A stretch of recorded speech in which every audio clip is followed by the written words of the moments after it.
የፈጠረውስ ማን ነው? በስንት ዓመተ ምህረት ተፈጠረ? የመጀመሪያው አውሮፕላንስ ምንስ ይመስል ነበር? እስካሁን ድረስ እያወዛገበ ያለው የአውሮፕላን ፈጣሪና የፈጠራ ባለቤትነት ጉዳይ ነው። አውሮፕላን የፈጠረው ማን ነው? ቀላል ጥያቄ ሊመስል ይችላል፣ ግን አይደለም። እውነቱን ለመናገር የ100 ዓመት ውዝግብ መነሻ ጥያቄ ነው። በርካታ አሜሪካውያን የብስክሌት መካኒኮችና ራሳቸውን ያስተማሩት መሐንዲሶች ወንድማማቾች ኦሊቨርና ዊልበር ራይትም በ1903 የመጀመሪያውን ተከታታይ በረራ ያደረጉ የአቪዬሽን አባቶች እንደሆኑ ያምናሉ። በሌላ ወገን ደግሞ ብዙ ብራዚላውያን ይህ ክብርና ማዕረግም የሚገባው በ1906 በፓሪስ በዓለም አቀፍ የኤሮናቲካል ፌዴሬሽን የተረጋገጠውን በረራ ያከናወነው የባለጸጋው የቡና አምራቾች ቤተሰብ ወራሽ የሆነው አልቤርቶ ሳንቶስ ነውም ብለው ያምናሉ። ታዲያ ማን ነው ትክክለኛ? ሳንቶስ ዱሞንት የመጀመሪያው ይፋዊ በረራ በ20ኛው ክፍለ ዘመን መጀመሪያ ላይ በርካታ የፈጠራ ባለሙያዎችን የሰው ልጅ የረጅም ጊዜ የመብረር ህልምን ማሳካት የሚችል በሞተር የሚንቀሳቀስ ማሽን ለመስራት እየሞከሩ ነበር። ብዙዎች ወደ ፓሪስ ይጎርፉም ነበር። ፓሪስ ቀደምት የአቪዬሽን ፈጠራዎችን መገናኛ ቦታዎች ነበረች። ስለዚህም ብዙ የበረራ ፍላጎቶች ያላቸው ሰዎች አውሮፕላኖችን ለመስራት ወደዚያ ያመሩ ነበር። ከተማዋ እንደ ብረታ ብረት፣ ሜካኒክስ፣ ፊዚክስ እና ኬሚስትሪ ባሉ የምርምር ዘርፎች ላይም የተሰማሩ ጥሩ የምህንድስና ትምህርት ቤቶችና መዋለ ንዋዮችም ነበራት።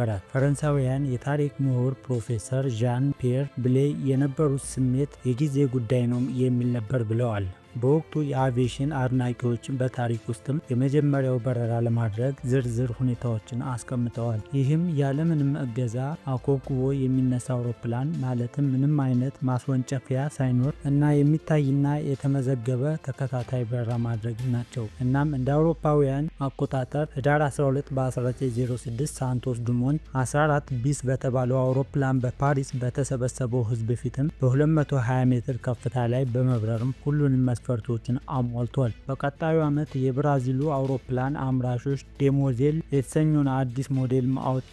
እርሱም በዓለም ላይ የመጀመሪያው ቀላል በብዛት የተመረተ አውሮፕላን ሆኖ ተመዘገበ። ማስረጃውን እንመልከት። በ1908 ነበር የራይት ወንድማማቾች ራይት ብራዘርስ ከ5 ዓመታት በፊት አውሮፕላን ለመጀመሪያ ጊዜ ያበረርነው እኛንም ብለው ተናገሩ። ፈረንሳዮች እጅጉን ተገረሙ።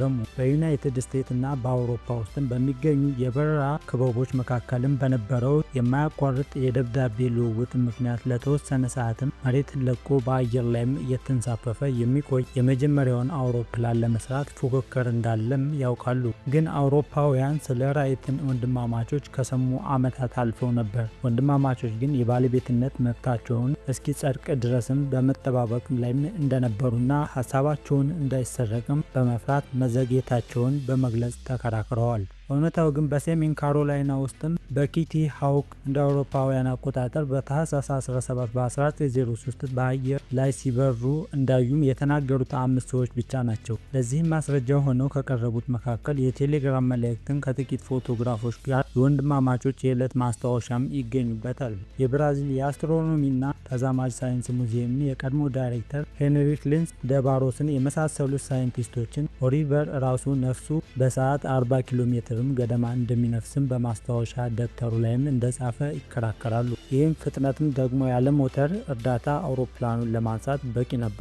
ለራይት ወንድማማቾች የሚሟገቱ በዚህ አይስማሙም። እንዲሁም የተሻሻሉ በራሪዎችን 14 ቢስ የፓሪስ ሰማይ ላይም ከመቅዘፏ በፊትም በ1904 እና በ1905 መካከልም ተሰርተዋልም ይላሉ። በስሚዝሶኒያ ናሽናል ኤር ኤንድ ስፔስ ሙዚየም አስተባባሪና ስለ ራይት ወንድማማቾች በርካታ መጽሐፍን የጻፉትን የታሪክ ምሁራን ቶም ክሩክ ያን ዕለትም ጠዋት ታህሳስ 17 በ1903 የራይት ወንድማማቾች በልባቸው አሁን ችግሩን ፈተነዋል ብለው እስኪሰማቸው ድረስም ለመጀመሪያ ጊዜ በሚገባም በረዋልም ብለዋል። በዚህ ማስተካከያ ማድረግም ነበረባቸው፣ ነገር ግን አውሮፕላን ሰርተው መብረር ችለዋል ሲሉም ተናግረዋል። ከዚህ በኋላ እስከ 1908 ድረስም የመጀመሪያው ሆነው ለመታወቅ ዘመቻ እስኪጀምሩ ድረስም መደረግ የነበረባቸው ማስተካከያዎች ሁሉ በድብቅም ሲሰሩ የነበረ ይመስላል። የራይት ወንድማማቾች ወደ አውሮፕላን ለጉብኝት ሄደውም እንደ ፈረንሳይና ጣሊያን ባሉ ሀገራትም ከ200 በላይ ማሳያ በረራዎችን በአንድ በረራ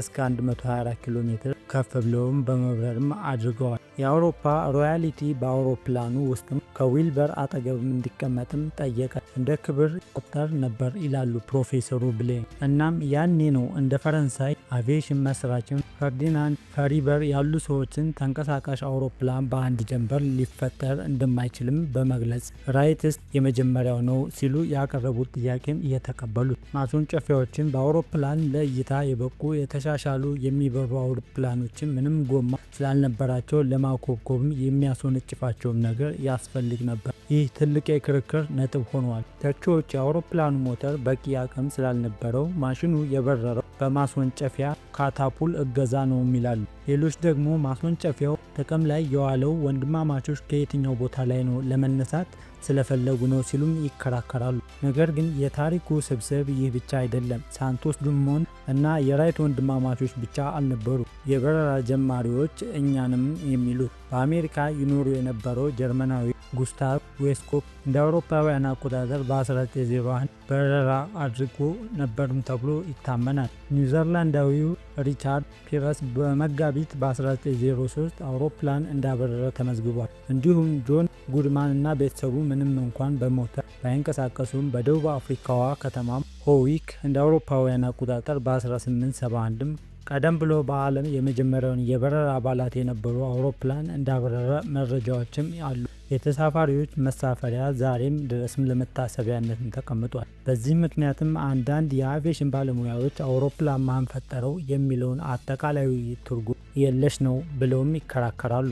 ለ25 ዓመታት ያህል የጄን ኦል ዘ ወርልድ ኤርክራፍት ዋና አዘጋጅ የነበረውን ፖል ጃክሰን አንድ ቀን አንድ ሰው ከእንቅልፉ ተነስቶ ስዕል ሰርቶ ይህን አውሮፕላን ነው የሚሰራው በማለት በድንገት የተፈጠረ ፈጠራ አይደለም ይላል። አክሎም ይህ የበርካቶች ጥረትን ውጤት ነው፣ አብረውም በሚሰሩ በርካታ ሰዎችም የተደረጉ የቡድን ጥረት ነበር። የእውቅና እሽቅድምድም ጃክሰን የአቪዬሽን ፈርቀዳጆችን ሳንቶስ ዱሞንትን፣ ዌስኮፕር እና የሌሎችም ካገኙት የበለጠ እውቅናም ይገባቸዋልም ብሎ ያምናል። የብሪታንያው የአቪዬሽን ስፔሻሊስቱ አሁንም ግን ትልቅ ስም ያላቸውና ከፍተኛ ተከፋይ ጠበቃ ያላቸው ሰዎች ናቸው እውቅናው የሚያገኙት ባይ ነው። አሳዛኙ ነገር ግን በ19ኛው እና በ20ኛው መቶ ክፍለ ዘመን የነበሩት አብዛኞቹ ፈጠራዎች ብንመለከት ብዙውን ጊዜ እውቅናውንም የሚያገኙ የማይገባቸው ሰዎች ናቸው ይላሉ። ስልክን እንደፈጠረ የሚነገርለት ስኮትላንዳዊ ሳይንቲስት አሌክሳንደር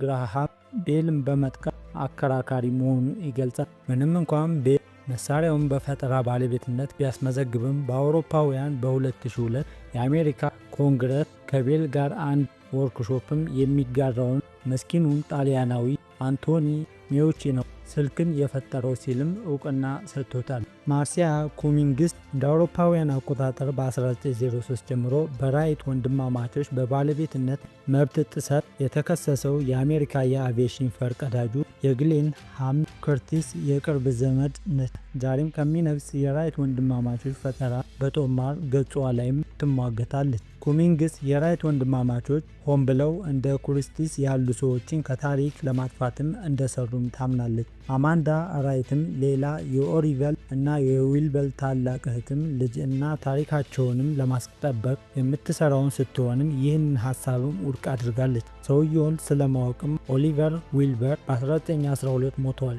ሆን ብሎም ግለሰቡን ለማጥቃትም የሚሄድ አይመስለኝም። ነገር ግን እርሱና ዊልበር የሰሩትና ያደረጉት እውነታ ይከላከል ነበር ስትል አክላለች።